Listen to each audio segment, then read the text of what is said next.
And so I really want to talk on SEO for just a second. Like, when you talk about Keylift and what that brought to the table, which for me and our dealers, it's the ability to see what SEO is doing for the first time. It's the ability to see content at scale and what that can do, right? Historically, that was left to the third-party sites. And then seeing who we were actually competing with. Because if you're a dealer in a market that you don't have a competitor right down the road of your same brand, it's often AutoTrader, Cars.com, Car Gurus. So as market share tightens, as we look at that, how do you think third-party sites play a battle into that? I mean, I'll start with that. I mean, just gosh, there's so much to talk about here. Yeah. You know, we sat down here and we said, I bet we could just sit and talk for 2 hours. And then who knows?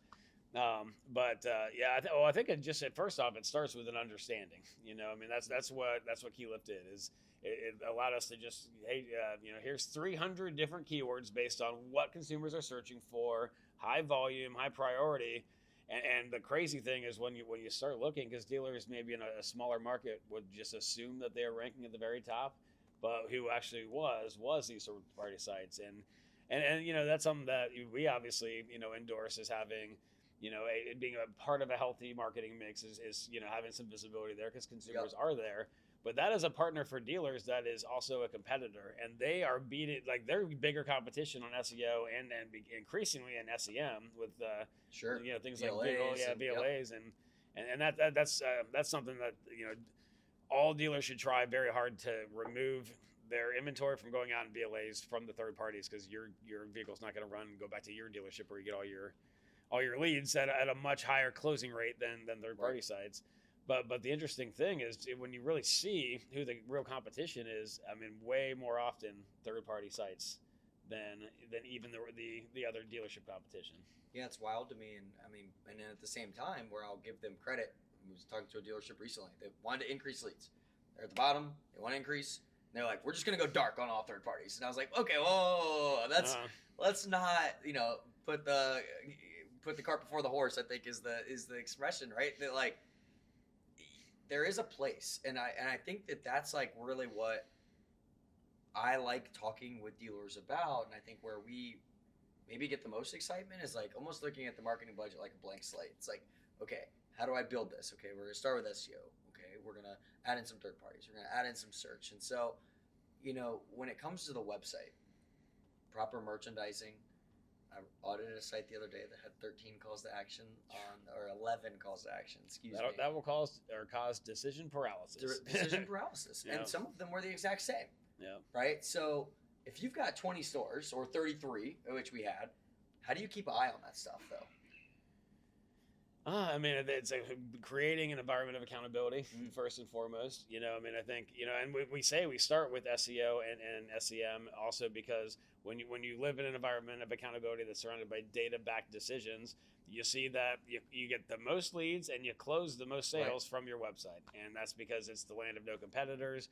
It's where when they come and put eyeballs on your inventory, they don't have to worry about, like on third-party sites, your competitor down the street, next town over, all being there.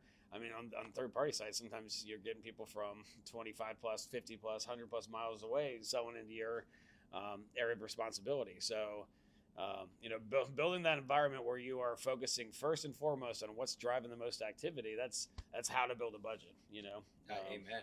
And so when you start to think about that, and I think, the accountability framework, I think is quite interesting because I was talking to one of our dear friends, long-term partners, John Nunley.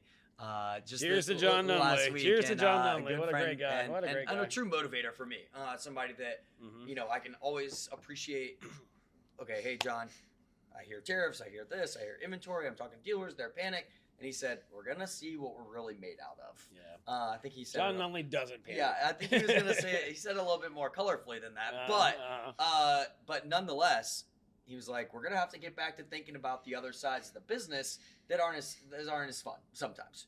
Merchandising, used car, turn rate, fixed ops. And so if you're marketing and you're doing this, and again, like putting our marketing director hats on, where do you start? I mean, obviously tariffs are going to impact new. It's not impacting used, right?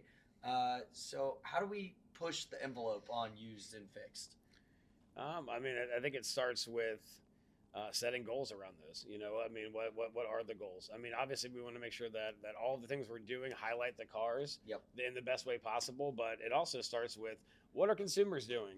Because when you're looking at what consumers are doing and you're matching all of your different marketing strategies to meet consumers where they are right now, while remembering to not forget about the long term, because that's one thing that also can happen during this is if people will just completely focus only on used and fixed ops at the expense of the long term game, especially with SEO, then you'll see your market share shrink on the new car side, and that has long term ramifications too. Yeah. So it's I think we got to remember to continue to be building for the long term while focusing on the now, and there's a ton of ways that you can go about creating used car visibility. Well, elaborate on it a little bit, because I think it's so important for our dealerships. I mean, we have a lot of people now, I mean, even stores that I know really well saying, used is what they have to do for the next 30, 60, 90 to deal with consumers, and I agree, but not everybody's gonna buy a used car, right? But so how do you balance that? Like, what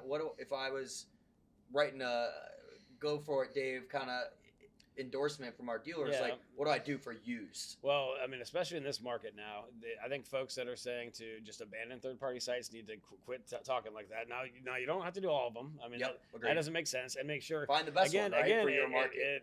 Every market is different too. We look at all of this data from hundreds of dealerships across the country, and then every market is very different.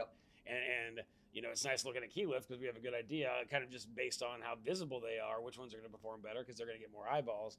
But set specific marketing goals. What kind of cost per leads are you going to get? Are they hitting your conversion expectations when it comes to once they get the CRM? Is it the right quality traffic? And that's just third-party sites. Pick whatever, again, start with your marketing cost per car sold goal, work backwards from there. And then, there's a ton you can do on the Google side of things, where people are very bottom of the funnel. They've had a lot of interest stimulated, and vehicle listing ads, obviously it's a no-brainer for anyone who's not doing that. And there's still a lot of people that like to put their money on just text ads and not BLAs. Right. And it's just night and day, the difference in how much that costs to get a conversion. Sure. In fact, in a lot of cases, people want to see the car, right? It's visual. Yeah. And that's the reason why, and we'll talk more about AI later, but it's the reason why Google still continues to be that bottom of the funnel platform, because it's built around the shopping experience still. Totally. And you have real-time inventory information. You've got great looks at the cars. You've got, your inventory feed powering it. The problem, of course, the third-party sites are putting their stuff there too. But it is, as much as 1/20th the cost of some of these text ads that people continue to buy. And frankly, if I'm a marketing director today, in most markets, not all, I'm not going to even be buying those text ads. I'm going to be going VLAs pretty heavy, and then I'm going to be reallocating budget to other areas that have, again, if you just do it data-based, they're going to have a higher return based on setting up your expectations, cost per lead metrics. What's driving the conversions, and also in this market, we talk about the battlegrounds, right? The areas in between. There's a lot of stimulus opportunities you can do to be driving more brand awareness directly in those markets. If you're getting your butt kicked here, or you're losing market share, or you have the opportunity to increase, up your branding, and then make sure that you're talking about used cars and how you do it differently at your dealership. What are your differentiators that make that process easier? It's an easier process, anything that you're doing that's going to help you stand out within these battlegrounds or these frontiers.